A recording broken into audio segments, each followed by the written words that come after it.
Have you ever noticed when you're at the bowling alley and the bowling ball is first released on its journey down the lane toward the pins? It's mostly sliding when it first comes out of your hand because the lanes are waxed and they have such a low coefficient of friction. But eventually, maybe around the time that the bowling ball gets halfway down the lane, it grips the ground better and it finally reaches a state that we call pure rolling motion. Pure rolling motion can be thought of as rolling without slipping. We might use those phrases interchangeably. So pure rolling motion is a combination of two types of motion. If something were just to rotate in place, then if we draw in some vectors, maybe object number 1 represents an object that's just sitting in place and all it's doing is rotating while it holds its position. That means this top part of the wheel would have a velocity tangentially pointing this way, and the bottom part of the wheel has a tangential velocity just as large pointing back the other way. In fact, all parts of the wheel have a tangential velocity, right? This part has a downward tangential velocity and so on, although I'm not sure I need to show that. Let's just consider the top and the bottom. Okay, so here's a picture of the speed of two different parts of a wheel as it rotates and stays in place. And imagine something that's just sliding and translating and that's it. It doesn't have any rotation about its axis.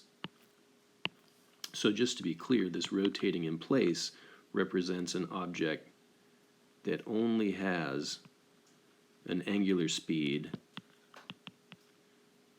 but no linear speed.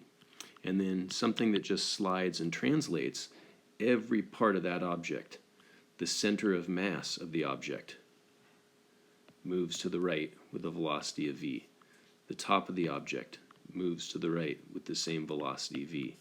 The bottom of the object moves to the right. Every part of the wheel has the same speed. That would be a case of object number 2 that just slides and translates. Well, when something undergoes pure rolling motion or rolling without slipping, it does both of those, right? It's an object that has a tangential speed as well as an angular speed. So when an object rolls without slipping, some point contacts the ground, and that point has no relative motion to the right or to the left with the ground. And maybe this is point A. And then you have point B and point C, and as it proceeds, if it is a bowling ball rolling down the lane, then a little moment later, point B is the point of contact. Well, maybe I've gone too far in that case because that arc length looks shorter than that path length. So I think my figure's out of scale, but you get the idea. Point A is moved to here, and point C is moved to here, and then as it rolls without slipping, it lays down that much distance on the ground, and now the wheel has advanced to this point, and now C is making contact, and points A and B have advanced along.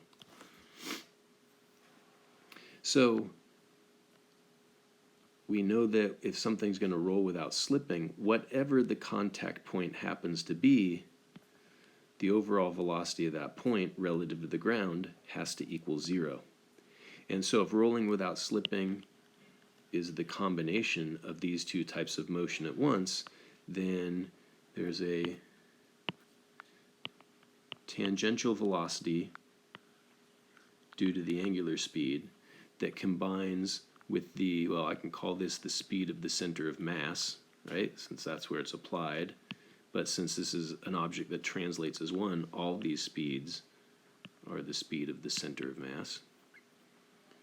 So the center of mass and the tangential speed of a point on the rim have to be equal in magnitude so that this positive velocity and this negative velocity combine to give me a 0. And so when I add up all points, the top, the center of mass, and the bottom, the top has a forward speed of v tangential plus a forward speed equal to the speed of the center of mass. So the top of the wheel moves to the right with 2 times the velocity of the center of mass. The bottom of the wheel has a speed of 0, and then the middle of the wheel, well, if this thing's just rotating in place, the center of mass has no speed at all. And so when I add 0 with speed of the center of mass, there we have it, VCM. So pure rolling motion can be thought of as an object that contacts the ground with some instantaneous point of contact, and the point of contact has a speed of 0. The top part of the wheel has a velocity twice as great as the speed of the center of mass, and the center of mass has a speed VCM. And then this whole thing is also rotating on its axis such that the velocity of the center of mass is equal to what exactly? Well, tangential speed, as we know, is equal to omega times r, but we also agreed that the magnitude of the velocity of the center of mass has to match the magnitude of the tangential velocity.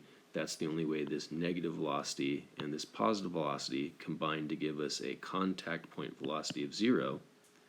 So in other words, the speed of the center of mass is equal to the tangential speed of any point on the rim is equal to omega times r.